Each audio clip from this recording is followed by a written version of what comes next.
Bonjour Flavien. Merci d'être présent sur la chaîne YouTube The French Boat. Est-ce que tu pourrais te présenter de manière assez succincte pour ceux qui ne te connaissent pas? Bonjour Juliane, ravi d'être avec toi sur cette chaîne. Euh, j'ai plusieurs activités, j'ai pas de métier, toujours autour de l'IA évidemment. On va dire, ça peut se résumer en quatre pôles. J'ai un pôle d'entrepreneur, j'ai monté plusieurs sociétés, dont une première qui était très liée à l'IA et puis une autre beaucoup moins. Et aujourd'hui, j'en ai monté une nouvelle, mais plutôt pour porter des activités de conférencier sur les sujets d'IA et d'accompagnement de codir dans leur stratégie IA. J'ai un pôle un peu plus scientifique et philosophique, donc j'explore un certain nombre de questions liées à l'IA, notamment une grosse question sur la créativité artificielle qui m'a amené à écrire mon premier bouquin, des dimensions de prospective sur la construction de scénarios et de scénarios crédibles sur ce qui pourrait advenir de l'IA dans les prochaines années, des dimensions aussi un peu géopolitiques. Donc là, c'est la dimension plus réflexive, intellectuelle qui nourrit mes bouquins. Une dimension très créative, j'ai monté un studio de création dont on reparlera peut-être un petit peu pour porter des projets qui explorent les frontières de l'IA d'un point de vue créatif. Donc l'idée, c'est de monter des projets de création qui utilisent l'IA au cœur et ce qui se fait de mieux en IA pour interroger le processus. Et en même temps, tous les projets doivent être des projets de création qui parlent d'IA pour permettre d'amener l'IA auprès du grand public et d'amener une meilleure compréhension. Donc là, on en reparlera sûrement aussi, mais j'ai une BD qui sort en novembre de ce studio et on prépare aussi un spectacle et une série d'animations qui pour l'instant est purement expérimentale, donc on verra si ça sort un jour. Ok. Et puis la quatrième dimension, c'est un peu plus politique. Je travaille aussi avec le Sénat pour essayer de les éclairer un petit peu sur ce qui pourrait arriver dans l'IA et accompagner des réflexions stratégiques, mais plus au niveau des institutions et du gouvernement, sur le positionnement de la France, de l'Europe dans cet échiquier international un peu complexe de l'IA. Donc voilà, et bien sûr, tout ça se nourrit mutuellement, c'est ça qui est fun. Super, merci beaucoup. Et on voit que tu es passionné, tu dois passer énormément d'heures à tout ça. Et alors justement sur cette dernière partie où tu conseilles les dirigeants, on va rentrer en fait directement, on va mettre les pieds dans le plat. Dans nos vies au quotidien, Flavien, comment est-ce que au sein de la société française, quels sont les bouleversements ou quelle est la bascule qui va s'opérer? Alors on va agir sur peut-être une question qui va être orientée sur deux points qui vont être les métiers, comment ça va bouleverser notre façon de travailler, et après sur nos relations humaines. Voilà, si tu vois des gros changements sur ces deux pôles, est-ce que tu peux nous éclairer sur la vision que tu as par rapport à ça? Alors, c'est question, on rentre en effet directement dans le vif du sujet, qui sont à la fois complexes et très très vastes. Alors, je vais essayer de donner quelques éclairages, ça ne Ouais. sera pas des réponses. Sur les métiers, donc en effet, il y a un énorme sujet vis-à-vis des métiers, de l'emploi et même un peu plus fondamentalement du travail. Euh, L'intelligence artificielle, personnellement, je ne vois aucune limite à la capacité d'automatisation des tâches cognitives. Je ne crois pas à une spécificité humaine en termes de cognition. La spécificité humaine, pour moi, c'est d'être humain, c'est l'être au monde qu'on a. C'est le fait que quand on discute ensemble, je sais que tu souffres de la même façon, que tu as faim de la même façon que moi, que tu vas mourir de la même façon, etc. Et c'est toutes ces choses-là qui nous relient. Et donc, il y a une authenticité de notre relation qui se met en place. C'est pas des capacités spécifiques que rien dans la nature d'autre ne pourrait avoir. On sait déjà qu'il y a des animaux comme les dauphins qui sont capables d'une pensée très élaborée, symbolique, langagière, etc. Les baleines ont des prénoms, enfin, il y a quand même des trucs assez incroyables dans la nature déjà. Donc, le culte de l'intelligence suprême de l'humain, je n'y crois pas. Et donc, pour moi, mettre dans la machine les capacités humaines, ça n'est qu'une question de temps. Je vois pas de limite de principe à ça, même de façon même autour de la créativité, en termes de performance créative, de capacité à avoir des idées qui marchent. Je crois que une machine peut tout à fait y arriver. On a déjà plein d'exemples. On va reparler, ça n'enlève rien de la valeur humaine, même au contraire, je pense que ça l'augmente. Mais je crois qu'il faut sortir de cet orgueil qui consiste à penser qu'on a quelque chose en plus. Non, ce qui nous rapproche, c'est qu'on a quelque chose en moins. On est capable de ne pas être capable. On crée des machines pour qu'elles soient plus performantes que nous, et donc l'intelligence artificielle sera plus performante en tâches cognitives que l'être humain. Pour moi, c'est relativement certain. La question, c'est plutôt celui de l'horizon temporel. Donc, En termes de conséquences, qu'est-ce que ça veut dire? À très court terme, pour l'instant, on fait des machines qui sont de plus en plus versatiles, généralistes et de plus en plus performantes. Si on prend par exemple O3, qui est sûrement un des modèles inclus dans ChatGPT 5, O3, quand on le met sur à peu près tous les benchmarks qu'on peut imaginer, il est à peu près au niveau docteur dans toutes les disciplines humaines. Il fait partie des 3% de meilleurs codeurs du monde sur des tâches de coding, pas sur de l'architecture de projet de code, mais sur des tâches de coding. Et même pour des benchmarks, donc des évaluations qui évaluent la capacité à s'adapter à la nouveauté, notamment l'évaluation ARC, qui est le grand test pour les IA pour arriver à s'adapter à la nouveauté, O3 est le premier système qui atteint le niveau humain. Alors, avec beaucoup plus de puissance mise en œuvre, mais il atteint ce niveau humain, donc il arrive à s'adapter à la nouveauté. Donc, petit à petit, il commence déjà à être très difficile de trouver des choses où l'humain est encore plus capable que la machine. Mais on est encore dans un moment où ces technologies sont assez immatures, elles sont relativement nouvelles. Il n'y a pas l'environnement technologique qui permet d'en déployer toute la puissance. Par exemple, les agents sont en train de permettre de débloquer la puissance implicite des modèles, là où le modèle d'IA pur ne peut pas exprimer tout ce qu'il est capable de faire. Donc, on a encore beaucoup de boulot technologiquement pour que ces technologiquement pour que ces systèmes atteignent tout leur niveau de puissance. On a encore beaucoup de boulot en termes d'intégration dans la société, dans les organisations, en termes de culture technologique et d'usage, pour que ça ait tout son impact. Donc, on a encore un peu de temps. Et puis, quand même, aujourd'hui, les systèmes ne sont pas au niveau humain dans plein de tâches. Et donc, il y a encore plein de choses pour lesquelles il y a besoin de l'humain. Et pour l'instant, c'est des systèmes qui doivent être opérés par des humains avec beaucoup d'esprit critique parce qu'ils ont des limites intrinsèques très fortes comme les hallucinations, avec beaucoup de pincettes et on n'est pas du tout au plateau de la productivité de ces systèmes-là, on est dans le moment vraiment de maturation. Donc, au niveau de l'emploi à très court terme, ça a une conséquence, c'est que la compétence à savoir utiliser les systèmes d'IA, qui devient une compétence fondamentale, il y a le prompting, le fait d'écrire des bons prompts, mais aussi toute la culture des systèmes qui sont disponibles et leur bon usage, ça va devenir une compétence absolument clé. Ça veut dire aussi que tous les savoir-être vont progressivement prendre de plus en plus d'importance par rapport à la compétence technique. Un développeur qui pond du code, très bientôt, sa fiche de poste n'existe plus.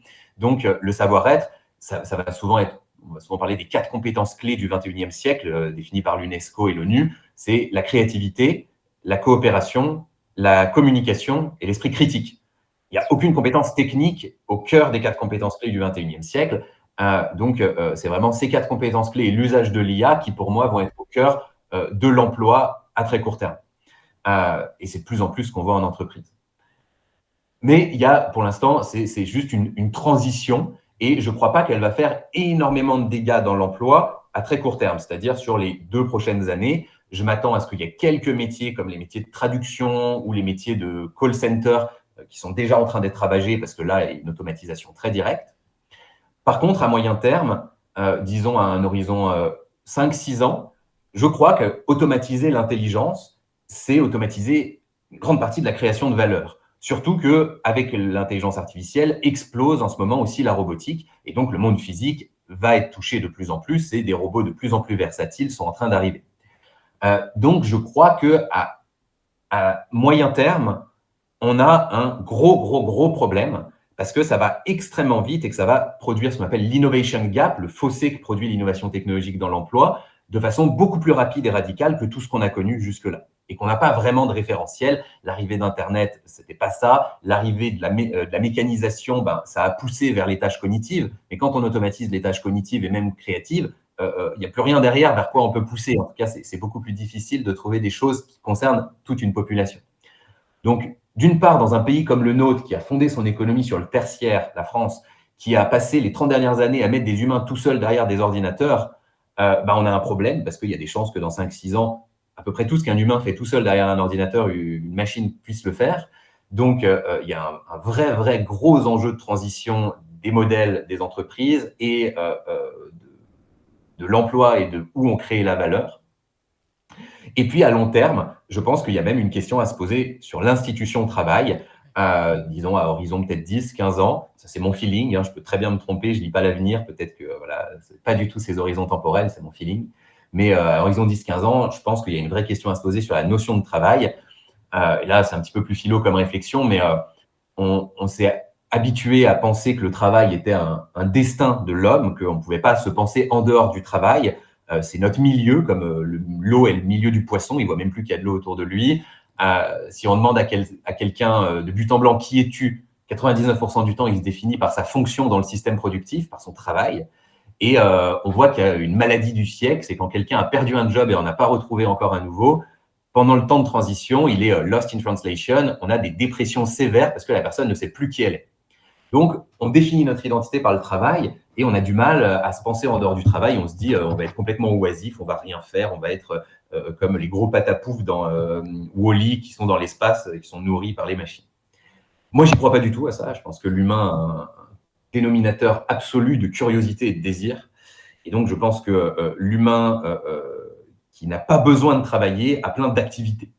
Et ça, on le voit dans l'histoire, ça a existé. Par exemple, les Grecs, ils avaient des esclaves. Je ne dis pas qu'il faut revenir à ça, je ne dis même pas que les machines doivent être nos esclaves, c'est juste un mauvais réflexe de penser par esclavagisme. Mais si on a des machines qui peuvent produire une grande partie des biens et services qui nous sont nécessaires, on se retrouve dans un cas à peu près similaire où on n'a plus besoin de travailler. Transition mise à part, ça veut, c'est intéressant de regarder les Grecs parce qu'eux, ils faisaient société sans le travail comme institution principielle. Ils s'organisaient entre eux, ils trouvaient que le travail, c'était sale, il ne fallait pas travailler. Et donc, ils faisaient ce que j'aime bien appeler les 3 P de l'humain, le philosophique, se poser des questions sur qui on est, ce qu'on fout là, etc. Le politique, les affaires en commun, et le poétique, qui chez les Grecs concerne tout ce qui a trait à la sensibilité humaine, donc les relations humaines, prendre soin de sa famille, ça fait partie du poétique. Et ces 3 dimensions, on les a un peu atrophiées dans notre monde ultra centré sur le productif, et donc le travail.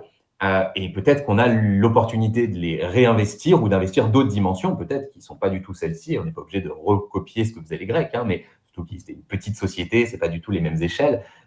Mais en tout cas, ça permet de se dire qu'il est possible d'inventer un faire société différent de celui qu'on a mis en place, fondé sur la productivité de l'humain au travail, qui était nécessaire pour faire décoller notre système tel qu'on l'a fait décoller, mais qui aujourd'hui, peut-être, va devoir être mis en cause. Voilà un petit peu quelques éléments qui me semblent permettre d'éclairer une réflexion sur l'impact sur l'emploi. À très court terme, il faut faire évoluer ses compétences et s'intéresser à l'IA et travailler ses savoir-être. À moyen terme, il y a des champs, il faut commencer à penser l'automatisation de son emploi. Et donc, peut-être qu'à moyen terme, ça va être de plus en plus de mettre en place des automatisations, piloter des systèmes d'IA, etc. Mais à long terme, il faut commencer aussi à ouvrir la réflexion sur une société post-travail. Évidemment, pour moi, les questions de revenus universels sont importantes. Ce n'est pas à ça que je crois, mais c'est important.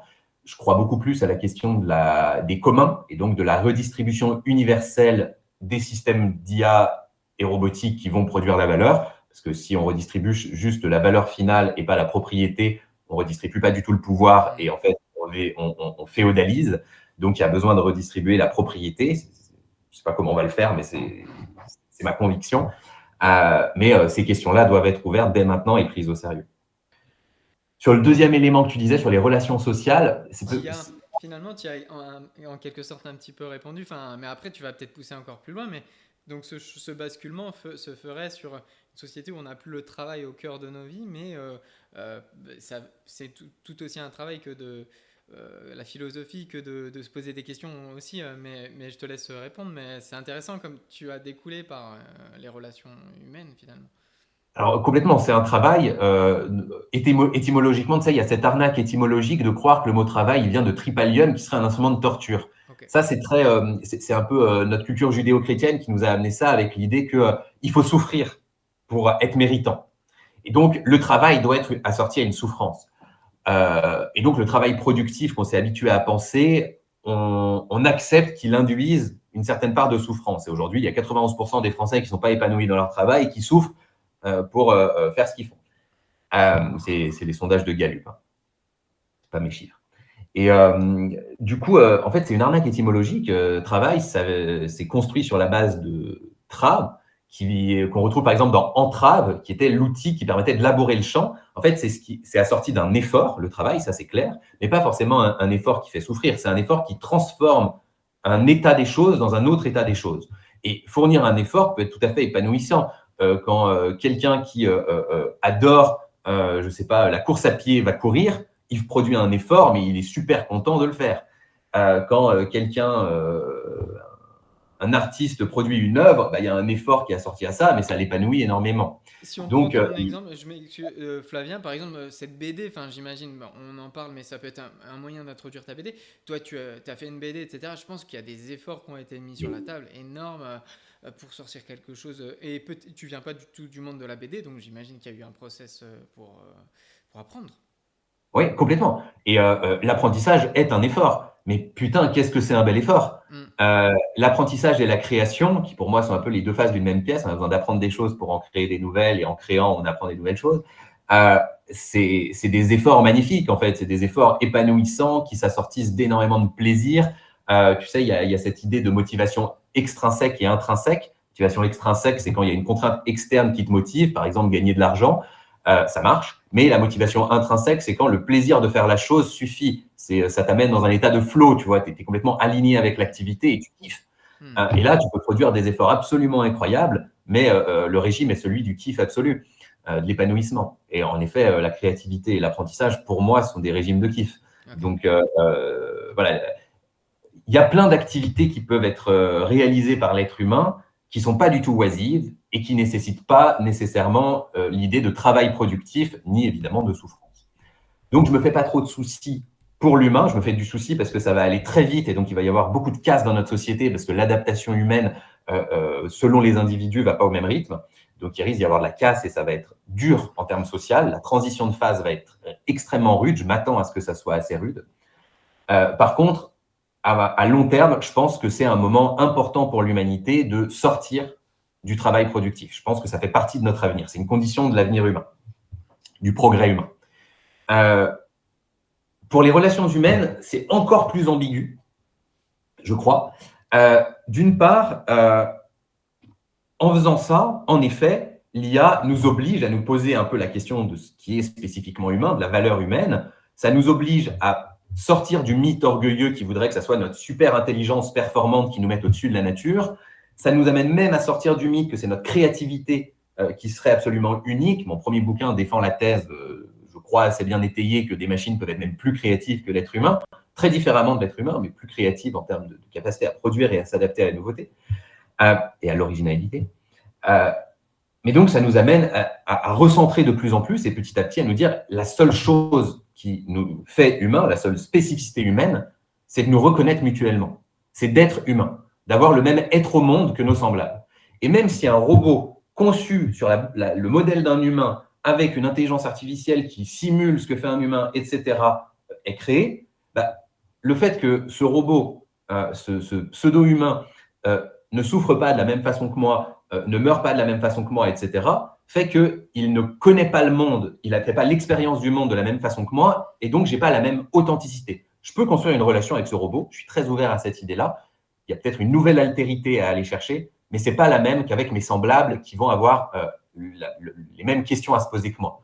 L'exemple de ça, c'est tu fais aux Jeux Olympiques, tu as le 100 mètres, le sprint de 100 mètres.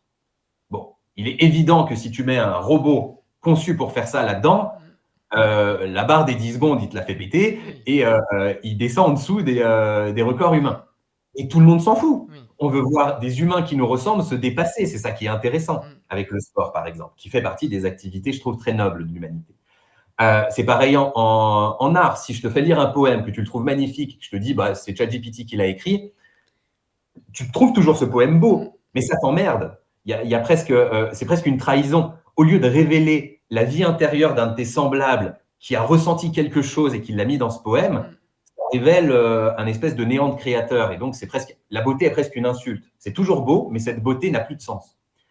Donc, il y a plein de dimensions, évidemment. Donc, en créativité, ça ne veut pas du tout dire, par exemple, que l'humain n'a plus de place en créativité. Puisque en créativité, ce n'est pas une question de performance. Une machine peut bien créer, elle ne crée pas la même chose que moi. Ce qui compte, c'est ma singularité qui révèle mon être au monde. Donc, je crois qu'en termes de relations humaines, d'une part, ça veut dire que l'arrivée de l'IA pousse encore plus le besoin d'authenticité de la relation entre des humains, des métiers qui ont une dimension de care, les métiers, par exemple, de la médecine, qu'on a beaucoup technicisé. C'est le chirurgien qui gagne des 1000 et des 100 pour son acte technique par rapport à l'infirmier qui est sous-payé alors qu'il s'occupe du care. Peut-être que ce rapport de force va s'inverser. Ah, des machines vont faire mieux que le chirurgien qui ne pourra plus avoir un melon pas possible parce qu'il est super bon techniquement. Et l'infirmier et l'infirmière qui est dans le care, qui est dans la relation humaine, ne peut pas être remplacé par une machine, même si une machine fait tout comme l'infirmier et l'infirmière, le patient ne développe pas le même rapport émotionnel à cette machine. Même si des machines peuvent aussi apporter un rapport émotionnel, c'est juste pas le même, encore une fois. Donc, il y a une authenticité de la relation humaine qui me semble très importante à développer entre nous et aussi par la créativité qui révèle cette authenticité humaine dans l'acte créatif. Donc, l'acte créatif ne me semble pas du tout être en voie de disparition. Au contraire, on aura des machines qui vont créer des choses, mais ça n'empêchera pas du tout le sens de la création humaine. Et en même temps, c'est très ambigu parce que d'un autre point de vue, la relation humaine, c'est quelque chose de très hackable. Le cerveau humain, il est plein de biais qu'on peut hacker. Et on voit qu'on est en train de concevoir des systèmes d'IA qui hackent le système limbique humain et qui nous font croire à une altérité qui n'existe pas ou qui est très différente de celle qu'elle fait semblant d'être. Et on voit des systèmes d'IA conçus pour être ton ami artificiel, ton amant artificiel, etc. Et là, ça risque au contraire de pousser une certaine forme d'individualisme et de techno-cocon, comme le dit Damasio, j'aime bien cette formule, où les gens ne se parlent plus. Alors, je ne crois pas que ça sera le cas. Encore une fois, je crois qu'il y a un désir de l'autre qui existe chez l'humain, mais pour une certaine partie de la population, pas pour tout le monde, mais pour une certaine partie de la population, ça peut être très enfermant, ça peut être très dangereux pour la vie émotionnelle et psychologique. Donc, il y a aussi un risque majeur dans ces technologies qui sont humaines, très humaines, et qui, du coup, en parlant, nous donnent l'impression qu'il y a une sorte d'humain qui nous écoute, une altérité qui nous écoute dans la machine, ce qui est trompeur, pas forcément complètement faux, mais à minima trompeur dans la façon dont c'est fait. Donc voilà, c'est un sujet qui m'inquiète autant qu'il m'exalte. Je pense là aussi que ça va nous pousser à nous recentrer sur des dimensions très humaines, mais qu'il y a aussi un risque de hackage, de hacking de ces dimensions humaines très sévère. Ouais, super. Et c'est vrai que quand je t'entendais faire la comparaison avec le 100 mètres, donc, qui est quelque chose de visible, c'est-à-dire qu'on va voir un robot et nous, ce qu'on voudrait voir, c'est un humain. Donc, entre le visible et l'invisible, parce que aujourd'hui, on voit que finalement, discuter sur les réseaux et discuter à un bot, on ne pourrait pas, je sais pas, c'est pas palpable, c'est-à-dire sur l'invisible, c'est-à-dire sur les choses comme une voix qui peut être robotisée et de mieux en mieux fait, en tout cas de plus en plus crédible. C'est cette notion qu'on peut perdre et c'est se dire oui, on accepterait moins bien un poème qui est créé par une intelligence artificielle, mais si on ne le sait pas ou finalement si on se fait avoir, et donc c'était la dernière partie de ton propos, c'est si on ne le sait pas finalement, comment ne pas tomber dans le piège et on tombe de plus en plus dans le piège, quoi. Complètement.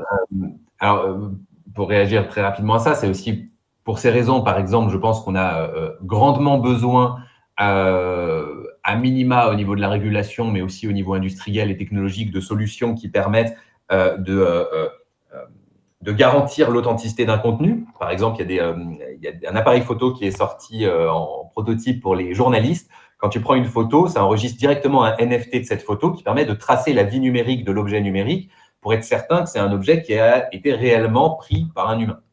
Et puis, il y a ce besoin-là aussi au niveau de l'authenticité, de l'identité de l'individu, là où le web va être peuplé de bots aussi de plus en plus, de French bots, j'espère.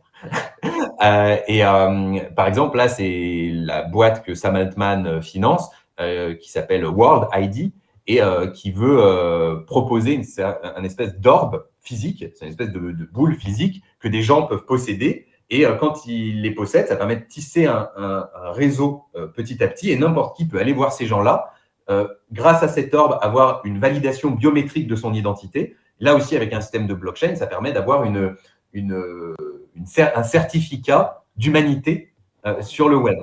Et du coup, son World ID, il y a déjà aux États-Unis, il y a déjà beaucoup de monde qui l'utilise. il le finance parce qu'il se rend compte qu'avec l'IA, ça va être un besoin énorme de pouvoir vraiment certifier son authenticité humaine dans les réseaux.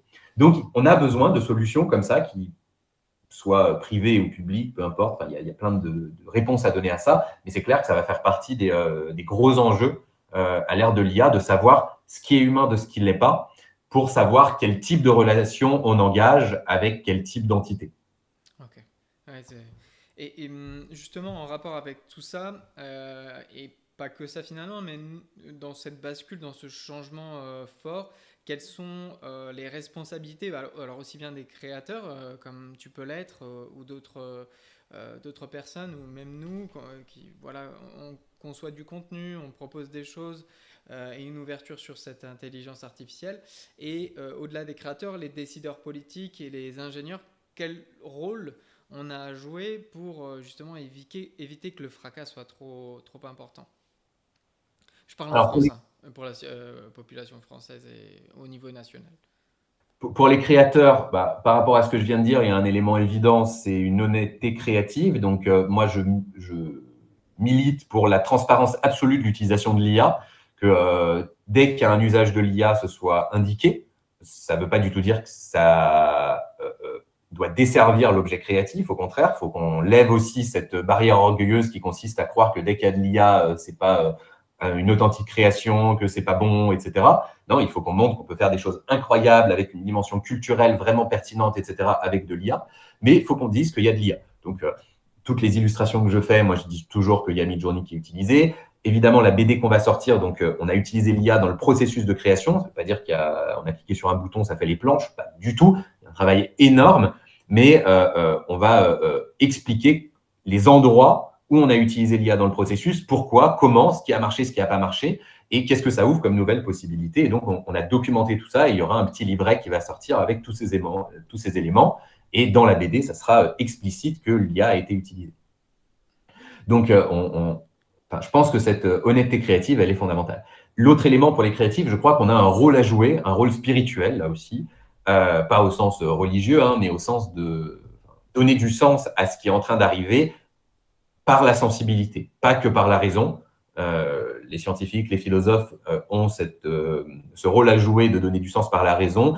Les créateurs et les artistes ont un rôle à jouer en donnant du sens par la sensibilité, en créant des objets d'art qui viennent questionner l'IA, la positionner, inventer des mots pour parler de l'IA, etc., et de la robotique et de toute cette révolution technologique.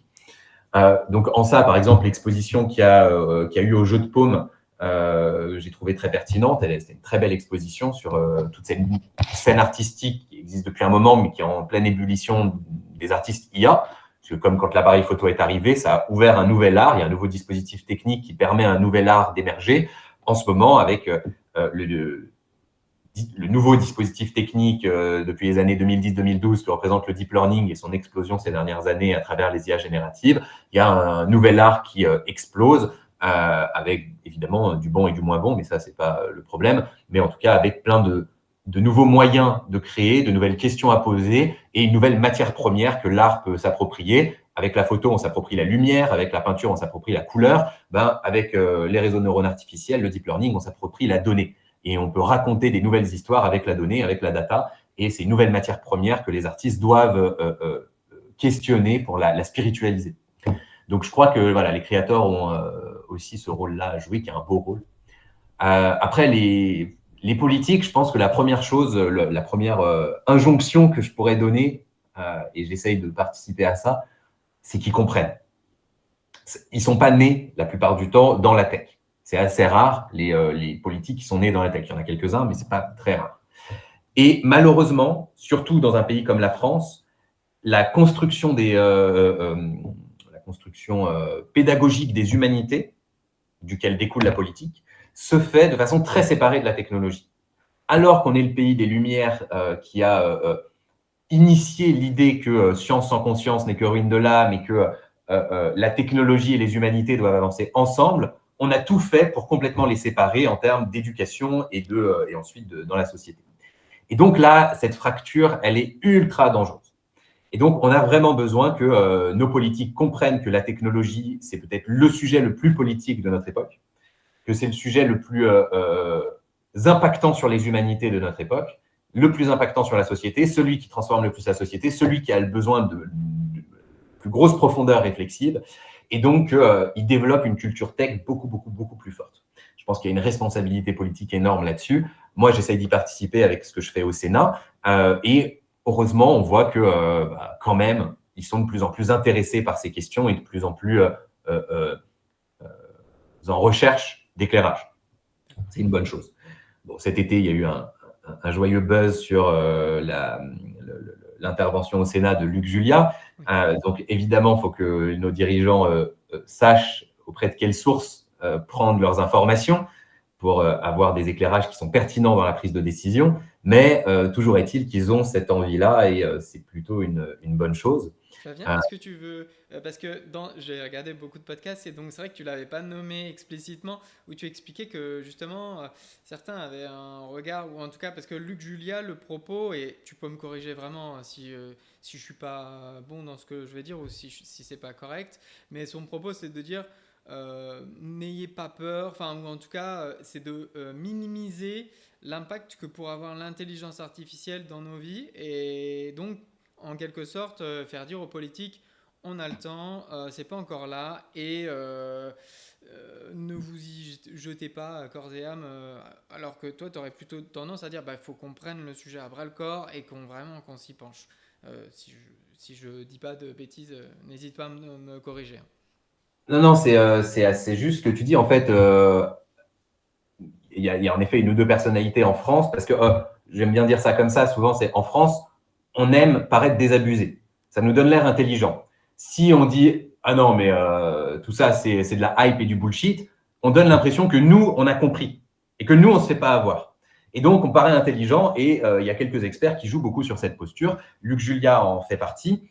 Il y en a un ou deux autres, mais je ne vais pas les citer. Luc Julia, maintenant, je le cite parce qu'il y a eu un débunkage cet été qui a été fait sur ses travaux par donc, Monsieur Phi. Donc maintenant, c'est de notoriété publique qu'il posait un certain problème. Mais bien sûr que je l'avais aussi en tête quand j'évoquais ça avant. Je suis passé sur un live des numériques où je parle de ce problème-là en France et c'était début août, juste avant le débunkage. Et c'est marrant parce que j'explique tout ça et juste après, il y a eu ce débunkage vraiment très proche de ce que je racontais.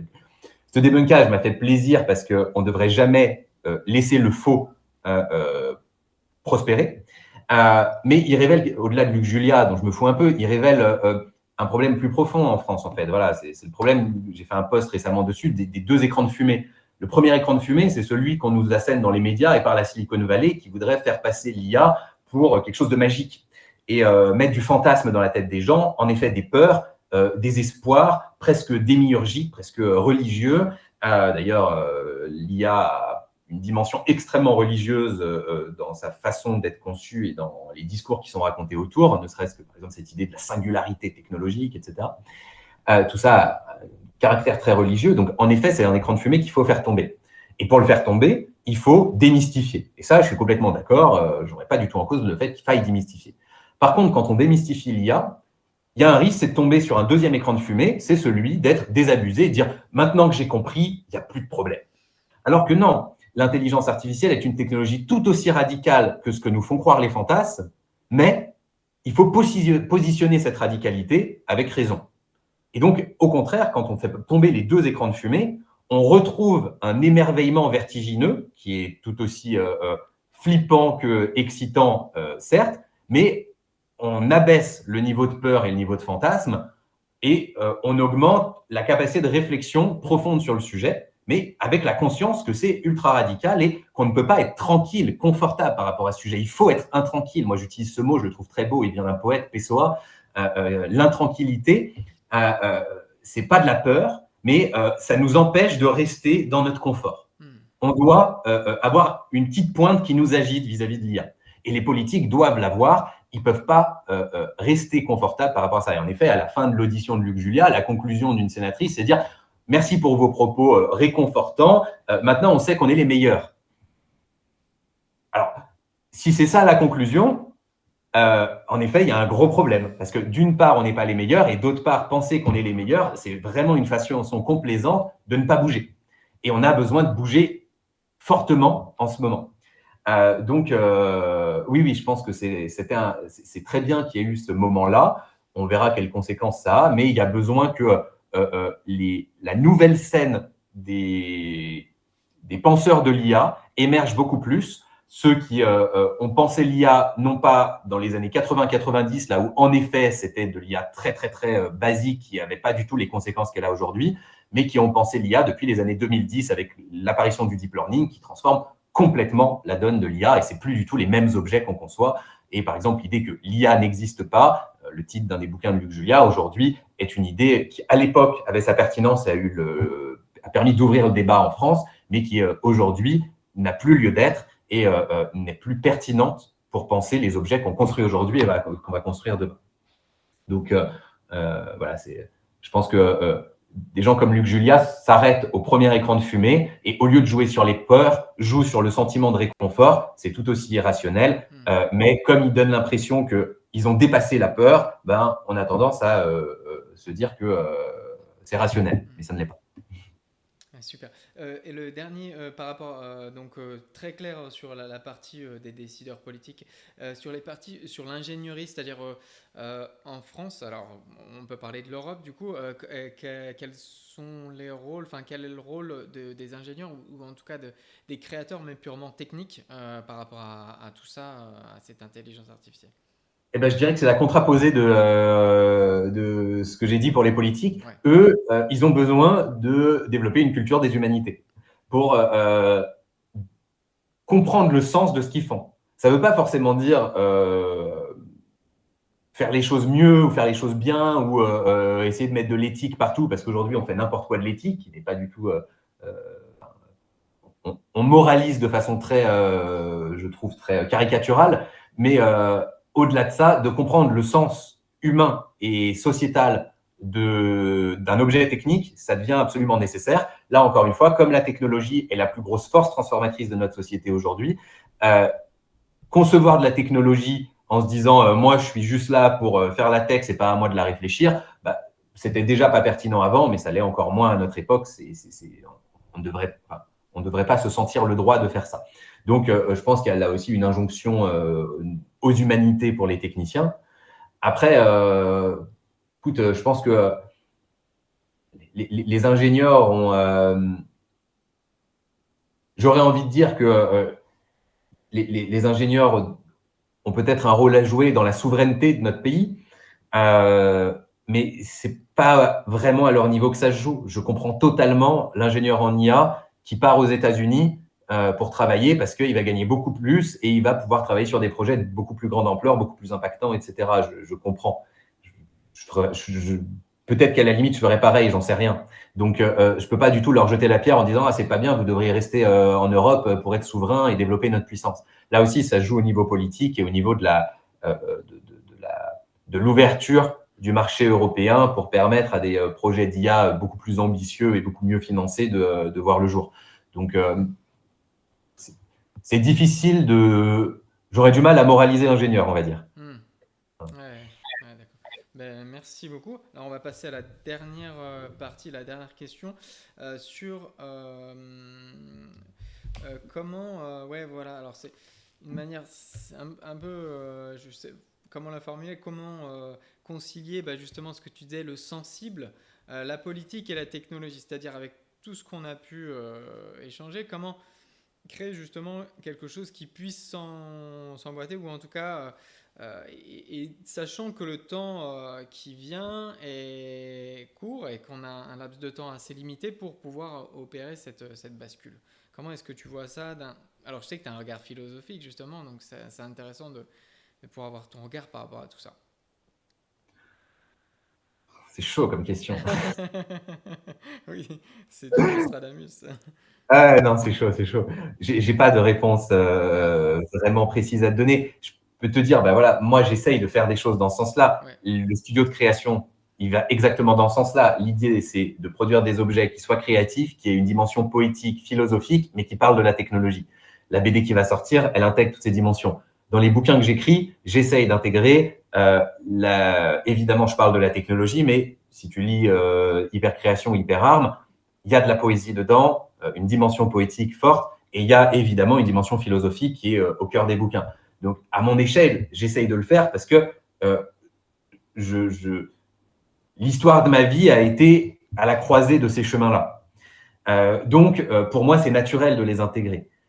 Un projet de société qui les intègre, c'est beaucoup plus difficile à imaginer, c'est très ambitieux, je n'ai pas cette prétention-là.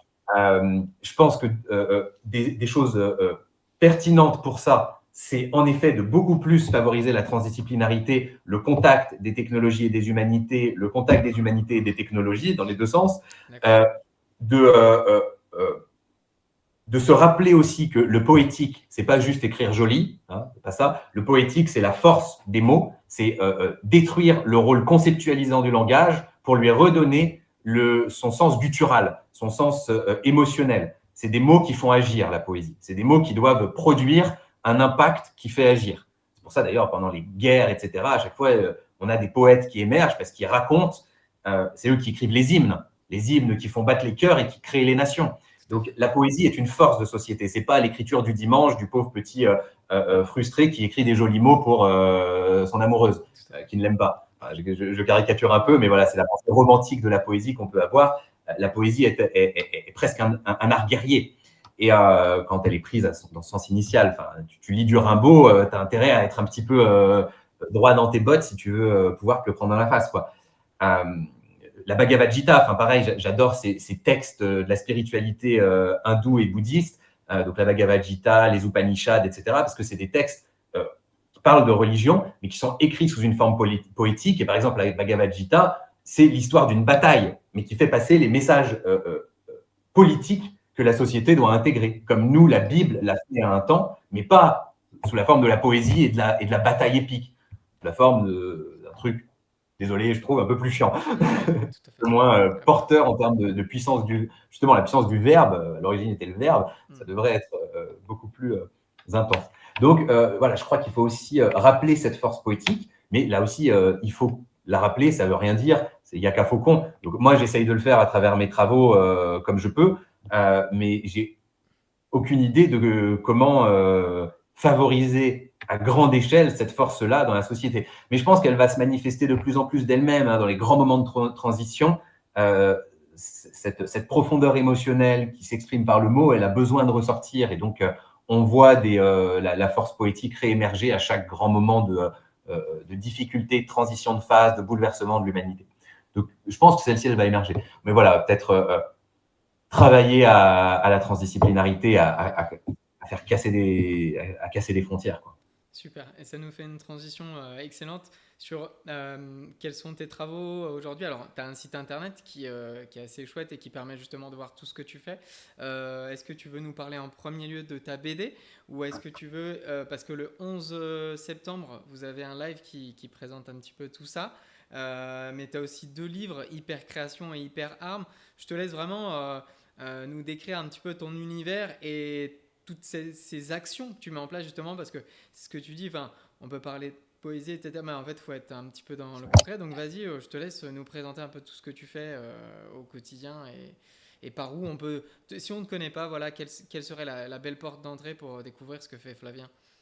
Ok. Il y a plein de portes d'entrée selon les modalités qu'on préfère. Donc, pour ceux qui aiment les vidéos, j'ai une chaîne YouTube où je mets pas mal de conférences, d'interviews, des choses comme on fait aujourd'hui, qui permettent d'entendre des messages sur l'IA.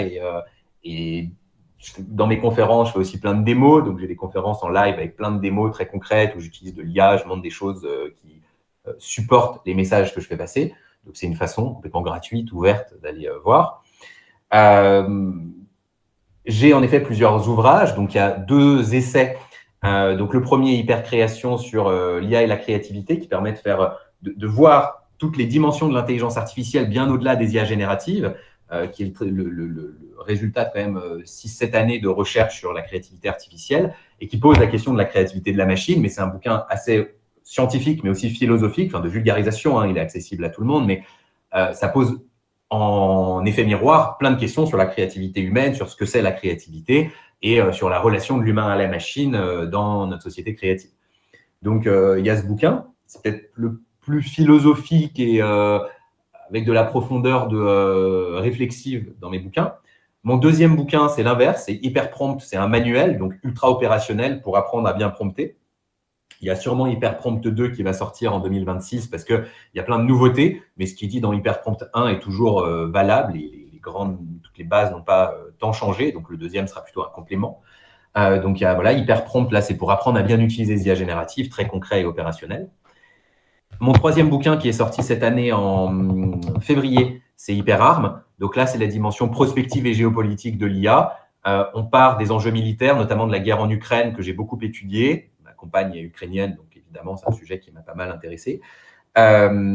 Donc, je me suis beaucoup intéressé à cette guerre, et à partir de cette guerre, je tire, on va dire, les conséquences sur la transition très forte que le monde militaire est en train de vivre. J'explore de façon prospective les développements de la technologie, notamment fondés sur ce qu'on appelle les lois d'échelle de l'IA et plein d'autres éléments qui permettent d'imaginer de façon un peu crédible là où va aller la technologie. Et quand on prend tout ça, ça me permet de dérouler un peu les grands scénarios géopolitiques qui sont en train d'émerger et qui peuvent en découler, et de donner quelques pistes de réflexion sur la place de l'Europe et comment on pourrait aller vers des choses un peu plus positives qu'un projet Manhattan pour l'IA et une course à l'armement entre les États-Unis et la Chine, pour le faire très simple. Donc ça, c'est mes 3 bouquins qui sont sortis. Il y aura un 4e bouquin que je commence à préparer sur l'IA et la science, l'impact que l'IA a sur la recherche scientifique, le monde scientifique, et la possibilité d'une espèce de nouvelle renaissance, d'une explosion scientifique dans les prochaines années, parce que l'IA est un nouveau télescope sur la complexité du réel. Et avant ça, il y a en effet la BD qui sort, mais là, c'est mon écriture avec la direction artistique de Nathalie Dupuis. C'est un projet collaboratif qui est une super DA qui travaille sur la question de l'IA depuis l'arrivée des IA génératives. Elle est vraiment top. Vous pouvez suivre ses travaux aussi sur son site. Elle a fait un magazine super sur l'IA et la création qui s'appelle YAL. Et on a travaillé ensemble pour faire une BD, une grosse BD, une centaine de pages, qui est basée sur mes travaux de prospective en termes de scénario. Donc, ça commence en 2025 avec des choses très crédibles. Et puis, on va jusqu'en 2029. Et évidemment, c'est de l'imaginaire, de la fiction, mais avec plein d'éléments fondés sur des choses réelles, sur des éléments voilà, qui existent dans le monde de l'IA. Et donc, il y a des petits QR codes cachés dans la BD qui permettent après de comprendre pourquoi il y a telle idée qui a été amenée dans la BD, de comprendre une bulle a un sens dans l'histoire, mais aussi a un sens dans la réalité, etc. Et donc, ça permet de bien comprendre l'environnement IA à travers la BD. Mais c'est une BD, donc elle se lit sans avoir besoin de tout ça, l'histoire. Et en effet, cette BD, on la dévoile très bientôt. Donc, le 11 septembre, de 11h30 à 12h30, on fait un live de dévoilement pour montrer un peu l'esthétique, quelques planches, la couverture, parler un peu de l'histoire. Ensuite, il y aura les précommandes de la BD sur les 2 premières semaines d'octobre avec moins 30% et plein de petits cadeaux annexes, des choses liées à la BD. Et puis, la sortie officielle est le 12 novembre. Donc, il y aura des soirées de lancement à Lyon, à Paris, et après, elle sera disponible de partout. Donc, on a hâte que ça sorte. Ça sera le premier projet qui sera évidemment, c'est édité par la maison d'édition qui m'édite déjà, mais ça sera le premier projet qui sera aussi porté par le studio de création que j'ai fondé, que je dévoilerai aussi en termes d'identité à ce moment-là. Dans ce projet de création, il y a 2 autres projets là aussi qui seront sur l'horizon, j'espère, 2026. Un spectacle, je ne sais pas si tu connais l'exoconférence d'Alexandre Astier. Non. Alexandre Astier, oui, mais pas l'exo. Et c'est à peu près le seul truc que je connaisse qui ressemble un peu à l'idée qu'on développe. C'est l'idée de faire vraiment une sorte de one-man show, un spectacle qui intègre un peu des dimensions d'humour et voilà, des petites choses comme ça. Mais on parle d'IA, ça sera notamment sur l'IA et le travail. Donc, on parle d'IA, on décortique ce sujet. Il y a toute une profondeur philosophique et artistique, mais il y a plein d'IA qu'on utilise en live, en interaction avec le public, et tout ça vraiment construit comme un spectacle, comme une performance, et pas comme une conférence. Donc, voilà, on est en train de construire ça, et l'idée, c'est de pouvoir toucher le grand public en utilisant mes compétences de conférencier, mais en y intégrant toute cette dimension beaucoup plus artistiques, narratives, interactives, expérientielles qu'on peut attendre d'un spectacle. Et puis, il y a une série d'animations, mais très expérimentale. Donc, je ne sais pas si un jour elle sortira. On est en train de travailler dessus. Est-ce qu'on va y arriver ou pas? C'est l'inconnu. C'est aussi le kiff de ce studio. Donc, voilà, on travaille sur une série d'animations sur les questions d'alignement des systèmes d'IA, parce que là aussi, il y a plein de fantasmes, mais aussi plein de choses vraies sur des systèmes d'IA qui deviennent incontrôlables, des choses comme ça, où l'idée, c'est de repositionner un peu la réalité et la fiction sur ces questions-là, pour permettre un meilleur débat auprès du grand public et des politiques sur ces questions de sécurité de l'IA. Donc, voilà pour les projets un petit peu à venir sur toute la partie créa. Et puis, pour ceux qui préfèrent les podcasts, sur mon site, il y a aussi plein de podcasts que j'ai donnés. Et c'est déjà pas mal, je crois. C'est fou, hein. C'est ultra créatif. Et moi, donc, pour expliquer un petit peu à la communauté comment je vous ai découvert, comment je t'ai découvert, j'ai découvert via une conférence, donc qui sont aussi visibles sur YouTube. Donc, il y a peut-être les versions podcast de ces conférences, mais en tout cas, la partie vidéo. Et c'est vraiment un régal de suivre ta chaîne YouTube. Je mettrai les liens de ton site internet, de ta chaîne, et puis différents liens là en description. Et puis ce studio, parce que moi c'est vraiment très intriguant et tu le dévoiles, donc c'est le 11 septembre, c'est ça, où tu vas donner un petit peu plus d'informations là-dessus? Non, le 11 septembre, on reste centré sur la BD. Okay. Le studio, je suis en train, en fait, si je ne l'ai pas encore dévoilé, c'est que je suis en train de finaliser son identité, de la préciser. Et à chaque fois que j'en parle, ça me permet encore d'affiner un petit peu. Et je veux me donner ce temps, même s'il y a un premier projet qui sort, c'est pas grave que le studio ne soit pas encore annoncé. Donc, il sera annoncé en même temps que la sortie de la BD, donc en novembre. D'accord. Et donc tout ça sur tes réseaux, on retrouvera, enfin tu vas sortir en grande pompe toutes les infos. Ouais, bien sûr. Super. Et ben c'est excellent. Est-ce que tu as, alors pour quelqu'un qui justement aujourd'hui est vivement intéressé par l'intelligence artificielle et qui voudrait en faire son métier, on parlait, on le disait tout à l'heure, il y a des gens qui font un métier et qui malheureusement sont dans une souffrance et ils vont un petit peu à contre-cœur. Est-ce que parmi les gens qui sont intéressés, quel serait toi ton conseil et peut-être les endroits vers lesquels, alors c'est toujours un peu une question de faire ce qu'on aime, mais quelles sont selon toi les choses qui vont émerger et sur lesquelles on peut se placer? Je pense que le gros sujet en ce moment, c'est les agents IA. Hmm. C'est même tellement un gros sujet qu'il y a aussi beaucoup de bullshit dessus, mais c'est Ouais. comme toujours ça, hein, les Ouais, hypes s'accompagnent de bullshit, mais il y a aussi une réalité derrière en termes de potentiel. Donc, évidemment, quelqu'un qui veut se lancer dans l'IA, il a déjà besoin de monter un peu en compétence et sur le prompting et sur la compréhension du fonctionnement interne des systèmes d'IA, parce qu'on utilise bien un système quand on comprend de quoi il est fait. Ça ne veut pas dire comprendre les maths derrière, mais comprendre les mécanismes qui permettent à une IA de fonctionner. Donc, il y a ces deux dimensions, je pense, qui sont un peu principielles. Évidemment, pour le prompting, je peux renvoyer vers le site de mon manuel, hyperprompt.fr. Alors, il y a mon manuel, pourquoi pas, mais sur le site du manuel, complètement gratuitement, il n'y a pas besoin de s'inscrire. Il y a 6 heures de masterclass qui sont en vidéo en bas de la page. Donc, ça peut être un point d'entrée pour quelqu'un qui voudrait s'initier. FlavienChervet.fr, donc C-H-E, alors, ces masterclass, elles sont sur le site du manuel, donc hyperprompt.fr. Hyperprompt, hyperprompt.fr, en bas de la page. Mais on trouve, via mon site, on peut rebasculer sur le lien. Je te filerai ce lien si tu veux le mettre aussi, c'est du contenu accessible. Donc, le prompting et la compréhension des systèmes. Et puis, ensuite, je pense que assez rapidement, quelqu'un qui veut aller dans l'IA, en ce moment, il doit s'intéresser aux agents, à la création d'agents IA, comment mettre ça en œuvre. Et après, tout dépend de l'industrie, du métier en question. Là, c'est spécifique à chaque fois. Et en effet, il faut aussi aborder le truc avec ce qu'on aime faire, sa singularité. Mais je crois que le premier truc, c'est d'être vraiment curieux et de se dire que l'IA, tu ne vas pas rentrer dans l'IA en suivant une formation de 2 jours. Tu vas rentrer dans l'IA en plongeant radicalement et ça va changer ta vie.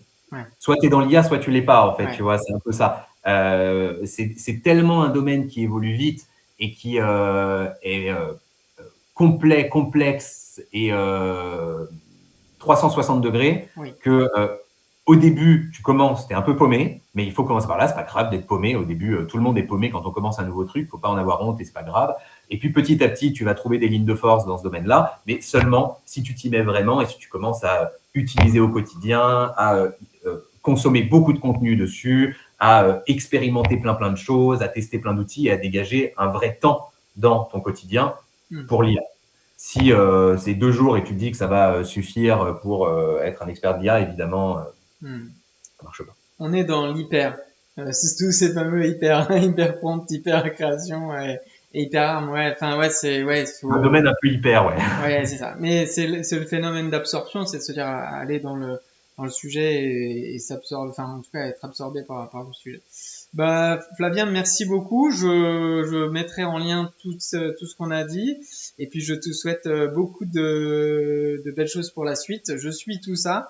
Même avec notre page Instagram, si on peut voilà, faire des posts et des petites cellules, des capsules, je le ferai. Et puis je te souhaite le meilleur pour la suite. Bah, un grand merci à toi de m'avoir invité, de m'avoir écouté. Et puis, de même, plein de réussite pour la suite de The French Bot et d'autres projets que je pourrais avoir. Et puis, je suppose qu'on aura l'occasion de se reparler. Merci encore. Merci. Merci.